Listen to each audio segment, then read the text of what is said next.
Magandang umaga, no? Higit sa lahat sa ating dakilang Diyos Ama at sa inyong lahat ng mga kabayan. Mga kabayan, sasagutin ko po yung sinasabi ninyo, no, na yung dumaan sa aking wall, no? Sagutin ko po ito, no, upang malinawan kayo dito sa sinasabi nyo, no.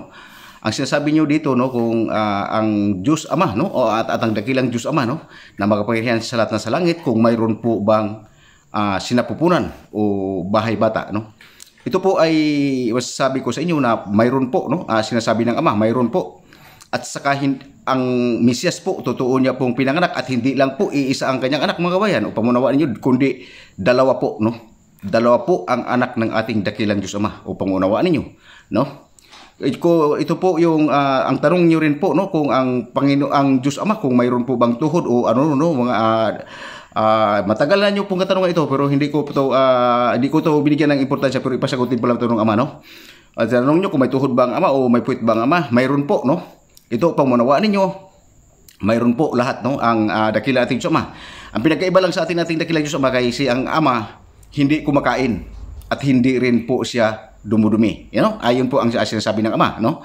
Pero kung anong mayroon sa tao, mayroon lahat, mayroon din sa ating mayroon lahat sa Ama. Kaya doon nga tayo kinuha, no, ng kawangis niya, no? Ito po ang upang munawaan ninyo, no?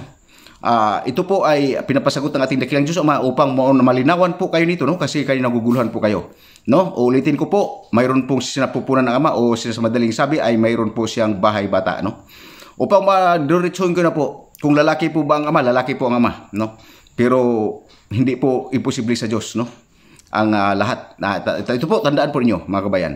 So dito tayo, no, sa anak, no, talagang pinanganak itong Mesiyas, no? At tinatanong ko kung literal bang pinanganak ito. Literal talagang pinanganak ang ating dakilang Diyos Ama, ang Mesiyas, no? Hindi lang po ito ang anak ng dakilang Mesiyas, kundi dalawa po. Dalawa po talaga literal ang anak kanyang anak. Upang unawaan niyo, mga kabayan, magugulat kayo rito, no? Dahil ang panganay ng ating dakilang Diyos Ama, si Lucifer o si Satanas ngayon, no? O tandaan po niyo ito, ay sinasabi ng Ama. Ang kanyang anak talaga na pinanganak ay dalawa. Si Lucifer ang kanyang panganay, no, na naging masama sa nagpakasama sa mundo ito. Kaya dito ibinigay halos ng dakilang Diyos Ama ang lahat ng kanyang kapangyarihan sa kanyang panganay na anak, no. Ito po ay nagiging suwail, no, sa madaling sabi, no. Anak, alam niyo po ba si Lucifer ay Diyos? Diyos po si Lucifer, mga kabayan, no. Diyos po talaga siya ng kabutihan noong hindi pa siya nagrebilde. Ngayon, na sinasabi ng Ama, Diyos po si Lucifer ng kabutihan noong hindi pa siya nagrebilde. Ngayon, nagrebilde sa Diyos Ama, siya po ay Diyos ng kasamaan, no? Ang lahat ng nagmumula sa Ama ay Diyos, no? Dalawa po, tandaan po niyo, dalawa po ang anak nating dakilang Diyos Ama. Si Lucifer o naging Satanas ngayon at saka si Panginoong Emmanuel Mesiyas, no? Ayun po, no, ang tinatawag niyong Kristo na pinanganak ni Maria. So, mga kabayan, marami pong katanungan kayo, no, na hindi ko pa sinasagot, na hindi ko pa bigyan ng sagot, no, upang maunawaan ninyo. So ngayon, mga kabayan, ito pong dalawang ito, mga kabayan, puro po ito tala, no? Tala o star po itong dalawang itong dalawang anak ng Diyos Ama ito. Puro tala, no? Si Panginoong Mesiyas ay tala sa silangan, no? At ang si Lucifer ay tala sa kanluran, no, sa lubugan ng araw. Ayun po ang masabi ko sa inyo upang unawaan ninyo. Ito po ay pinapasabi ng Ama, no, upang hindi na kayo maraming katanungan.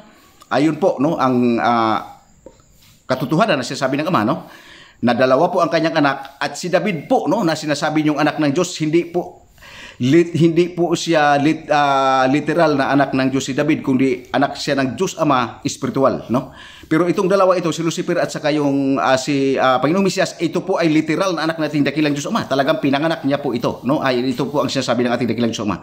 Mga kabayan, upang maunawaan ninyo, no, ang inyong mga katanungan, alam niyo, mga kabayan, titingnan ko lang yan, no? Hindi kasi yan, binigyan ko ng importante, no, ang inyong mga tanungan, no, kung mayroon tuhod ba ang Ama, no, kaya po hindi ko sagot. Ngunit po itong ito yung katanungan na po, kung mayroon bang sinapupunan ang Ama o at mayroon bang bahay bata, mayroon po, sinasabi ng Ama mismo, no, mismo siya po ng anak.